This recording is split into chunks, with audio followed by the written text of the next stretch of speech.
Yeah. So when so New Zealand was a big influence on you, and then you originally went out because it was a placement with the agricultural Yeah, technology course. Yeah, that was it. Yeah, placements are a great yeah, way to yes, get out and see the world in kind of a controlled environment. yeah, Uh, exactly. So I like I picked the course I did. It was the ag technology with Queens and Greenmount because it had a year long placement, whereas at the time the one in UCD, which I would have done, was animal and crop production. It had a 6 month placement, yeah. and I was like, no, I really want to get out and learn more stuff practically. And like when I look back at my time in uni, like the vast majority of the stuff I learned was in that year when I Mm, was out. Obviously, I think the uni just gives you the foundations to be able to learn and understand what you're seeing. mm, But like that third year, I really learned a lot. Like, and yeah. yeah, going out to New Zealand, I think when I came home from Belfast that weekend, and I was like, so yeah, I've just started my work placement, and they're like, oh right, where are you going? And I was like, New Zealand. I think like they're like, oh, we thought you were going to come like work in the local Chagas office. It's like, no, no, no, Yeah. no. I'm going to the far side of the world. And it was like, I'm going for 6 months. And then I was going to have 6 months in the Chagas office. And then as I was away, the recession hit. And I literally got a message from Chagas going, we can't actually afford you as a student now. So if you do come to us, we're not going to be able to pay you. And I was like, shit, I can't have 6 months where I'm not getting paid. Yeah. And I was like, okay, what am I going to do? And I mentioned it to my Richard out when I was out in New Zealand, and Mm, he was like, just stay here. And like at that time, I was working on the dairy side of the business, and he was like, yeah, just stay here, and mm, you can be a manager. And I was like, okay, yeah. cool. But Yeah. then I was like, rang home, and I remember saying, ringing my mom, I was like, are you sitting down? And she's like, yeah, why? What's going on? And I was like, yeah, Big I'm not news. coming home. I'm Yeah. staying. And my mom there had a heart attack. She was like, but you are eventually coming home, right? And I was like, Mm, yeah, but I'm staying an extra 6 months. Like I had to get like authorized from Queens and all that to do that, but it's yeah. fine. Mm, But I very nearly didn't even come home to finish my degree, yeah. Yeah. only for the fact that I knew that the next time I arrived home, my mother was going to string me. Like, like my degree. Mm. You Yeah. were, was it to do with, like, you sound like you got in with a really good farm when you first went out there. Like, was it the college sorted that? Like, So they had a list of farms that students had been to in the past, and yeah, like Tamar, isn't it? Is that the name of it? Tamar? Tamar, yeah, Tamar. Tamar Farms, Mm. TAMAR. They have a Facebook page, and yeah, they're cool. I have to say, and like I went out and like I kind of went out there, and at the time it was something like over 1,000 hectares of a farm already, and I was coming from my dad and my uncle's 60-acre farm, so I had like no ideas above my station. I was like, shut up, Sean, work hard, and Yeah. like don't be a prick. Mm. And I don't know, it just seemed I seemed to gel well with Richard, and he kind Yeah. of took under his wing, and he was everything he was always saying, I was always listening to, and like he could justify everything he was doing, and why, Yeah. Mm-hmm. it was such a great way to learn. Um, yeah, they were class, and they were like Richard and Chrissy they were a savage team, the two of them. Like they complemented each other so well. They just Yeah. made this phenomenal business Mhm. out of nothing. Like they literally worked their socks off. Yeah. Yeah. Yeah, Yeah, that's interesting. Go on. I would say like if I think they still take some students from Queens, like anyone going out there to New Zealand, like touch base with them and go work for them. They're Mm. just they're just class. They'll work you hard, like they should, but and you mightn't enjoy it all the time. You might work long hours. You might be tired, but like give it a Mhm. couple of years. Yeah. And it was character building. Like the house I lived in out there, they'd only just bought the farm across the road and converted it to a dairy. And the house I lived in, the toilet and shower were outside. So yeah, like Yeah. in a little shack. We arrived in like June, right in the middle of the winter, Yeah. and it was the coldest winter for years, and they had the most snow for years, and then they had the heaviest rain in August. And I just remember like you'd light the fire in the house after a day's work, and then you'd be like there was me and another guy, and you'd be like, right, who's going to shower? And you'd run out and you'd turn on the shower and you'd let the shower warm up. You'd go back into the house, you'd throw your clothes off, put on your towel, and then you'd just leg it straight out the back door, across into the shower, have your shower, and then sprint back in, like stepping in snow as you're doing it. Oh, And like Jesus. just trying to get in, like, and I remember hopping out of my bed one day and I fell through the floor. It was just an old house, like. It was, but like I was like, if I had lived in a really nice house, it wouldn't have been the same, and I wouldn't have enjoyed it as much. And like I know now that they've got really nice houses and really nice staff quarters, and they're really good to their staff. But like, it was one of those sort of things that they'd only just bought the farm and there was nowhere else to put the Irish student, and fucking it'd be all right. So I just like then they showed me where the Irish student lived the year previous, and it was this tiny little like shed of a thing, just a bedroom and a kitchen. And I was like, yeah, no, I'm happy with my house with a shower across the room. This is no. That's funny. Yeah, no, they were cool to work for. Yeah. So it sounds like a great time out there. Yeah. Like, yeah. So what sort of like even just digging into the farming side of it, like New Zealand is really just seem to be so far ahead technologically than us. Like, what really stood out for you? What was the big things that you learned out there?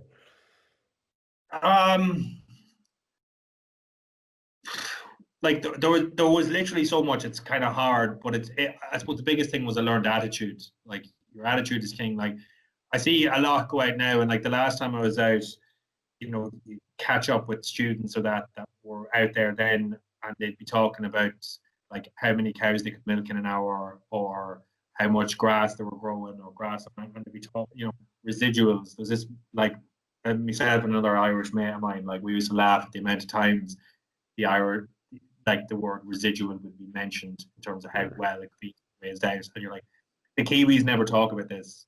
Like they are so far past. If you're not a good grassland manager, you just don't get a job in New Zealand.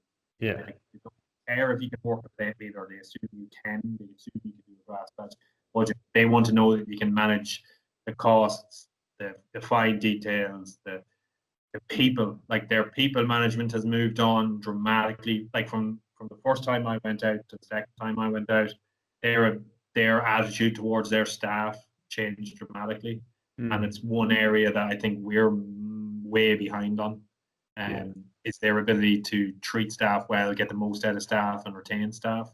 Like they had revolutionized rosters and everything. Like I was on an 8-2, 8-3 roster, and once Calvin was over, the farm was a doddle. It wasn't about oh well, I'm paying you, so I'm going to get my pound of flesh. It was you're an asset to my business. I need you to be fit and healthy. And I remember and happy as well. Yeah, and like I remember the second people I worked for out there, Brett and Catherine. Like I remember starting first, and like they were like, you're time enough starting at 9 o'clock, and if you were done at lunchtime, you were done at lunchtime. Go off home. Like when the cows were dry, they didn't care. And I remember thinking to myself, he's being far too easy on us. Like he could push me more. Like I can take it. Like, and it wasn't until sort of Calvin came around.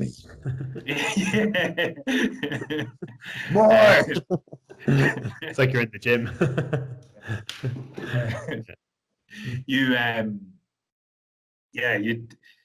But it wasn't until Calvin started, and you were sort of like, you're fine. It wasn't until sort of the peak of Calvin, like 3 or 4 weeks in, that I kind of realized, the reason why he was being handy on us was because I feel great now, and I can just keep going, and the days don't feel as tough, and they were just so good at making sure that everyone was always fresh, even during the hardest times of the year. And like sometimes I see here, like it's everyone's just boot to the board, and you're not allowed to leave early. Like I used to, the farm I worked on the last time, like I remember if you were still at the farm at 5 o'clock, after 5 o'clock, like you'd be getting a phone call or a shout out over the radio to like, get the fuck home. You're not being paid, go home. And like, if they said, oh, we're pretty chill today, just milk the cows and go home.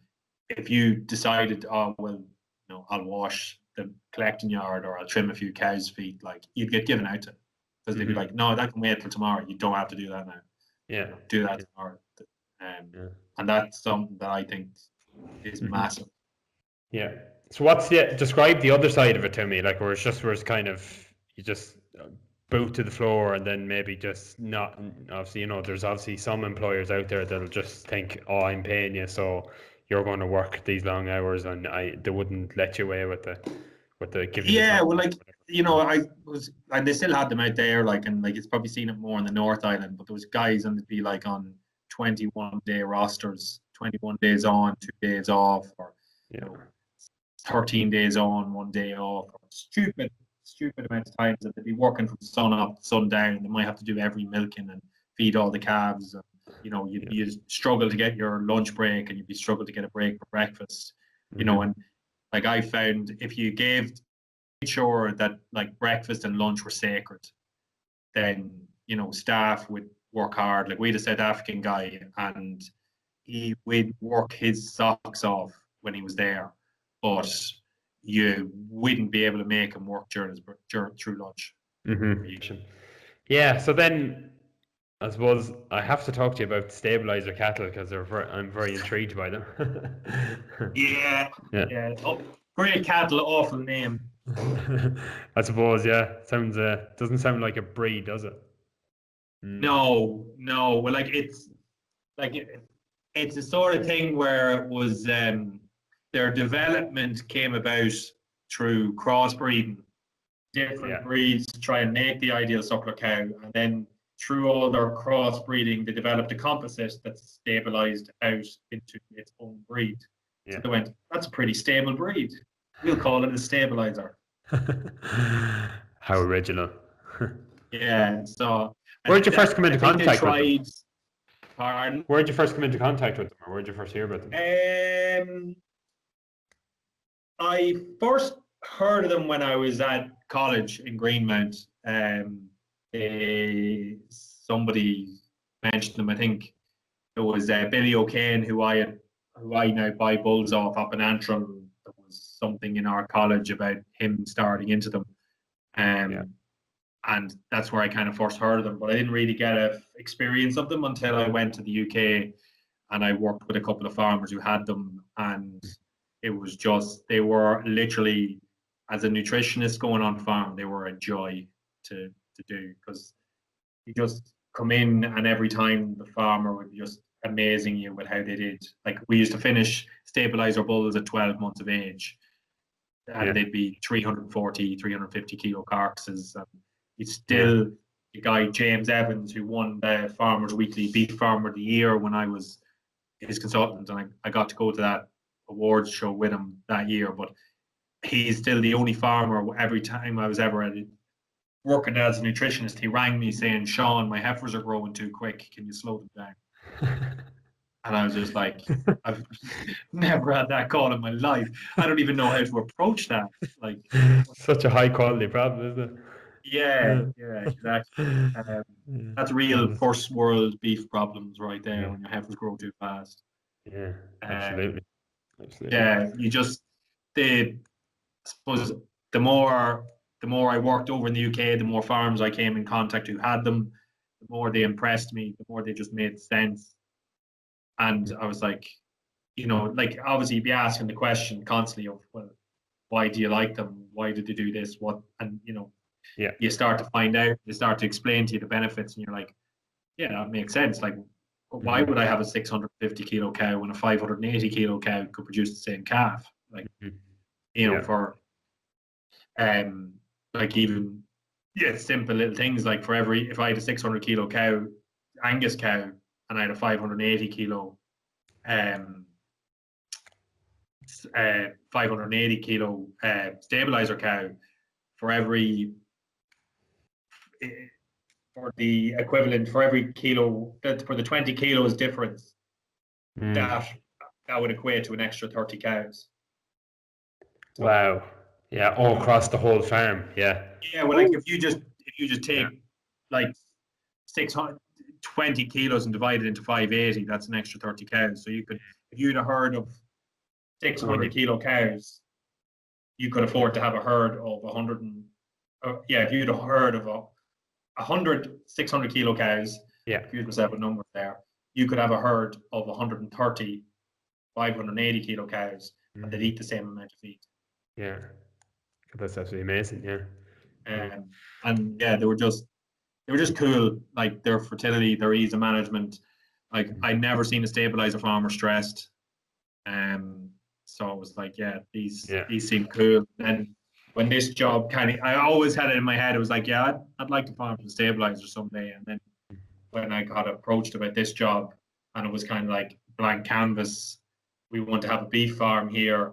What would your thoughts be? I was like, stabilizers, absolutely stabilizers, because like there's so much about them. It's not just that they're bred to be a low maintenance cow or a high growth rate calf. You know, in America, they're paid on eating quality. So stabilizers were bred to produce a high marbled animal off forage. So you can, and in ways, when I'm saying this, they almost sound like they're too good to be true. You've got a cow that is low maintenance, easy calving, a good mother. You've got a calf that has good get up and go when he's born, good daily live weight gain, is a small calf when he is born, so it's an easy calving, is early maturing, get finished, and will convert forage efficiently. Yeah.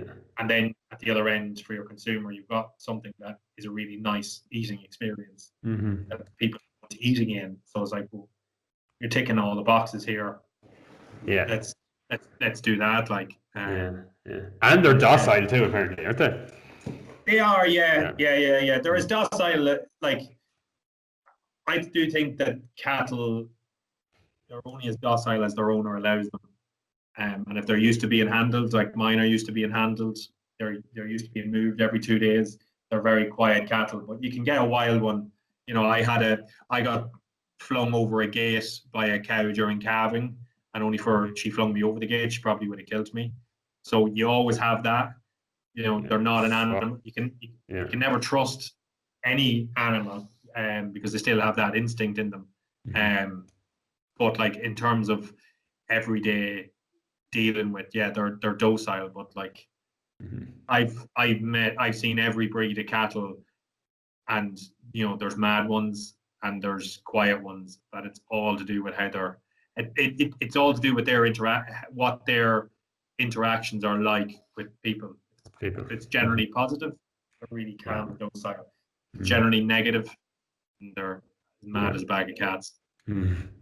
Yeah, calving is always dangerous anyway. Like they're freaking cow with a young calf. I do always heard it being said. As dangerous as a bull, if not more dangerous. Yeah, well, I trust a bull sooner than I trust a cow. But like I was really lucky there in spring, because I was by myself, came out in the morning, and the cow had calved, and she wasn't due to calve. She calved early, so she calved in at the slats. And like most of the cows, I'd been able to walk the cow and calf out of the pen and round to the straw yard, and there wasn't too much difficulty. And I got the cow and I walked her out, and I got the calf and I was walking the two of them out, and the calf was between me and her the whole time. I was like, this is fine. I'm doing everything I should be. But it was probably week 5 or week 6 of calving, and I was doing it all by myself at this point. So I was knackered. Yeah. And the next thing, the calf took off and ran past the cow. But the cow then turned round to see where the calf was, not realizing the calf had ran off. Turned around, seeing no calf, but seeing me. And just came for me. And it was one of those sort of things where I was like, shit. She was about 5 yards from me, and I could do nothing. She just caught me square in the chest and put me up over a gate. Wow. And absolutely thundered myself. It was, I wouldn't say it was probably the scariest day I've ever farmed. Like Yeah. it shook me like, but yeah, then it turned out I was lying there and I managed to get my phone out and rang one of the gardeners to come down, and like I was just strewn there on the ground, not Yeah. able to breathe. And I was like, shit. And I eventually got my breath back. And when they got me up to my feet, I walked around the corner to see where the cow was, and she was having a second. She had a second calf. Oh So Jesus. she unbeknownst to me, we'd scanned them and everything like that, but it can be hard at times if you don't get it absolutely right. It can be hard to pick a twin. Yeah. And she hadn't been identified as having twins. She'd had a set of twins, but I was obviously moving her and handling her at a period when she was still really stressed because she was still in the throes of calving. Oh And yeah, yeah, that's a factor too.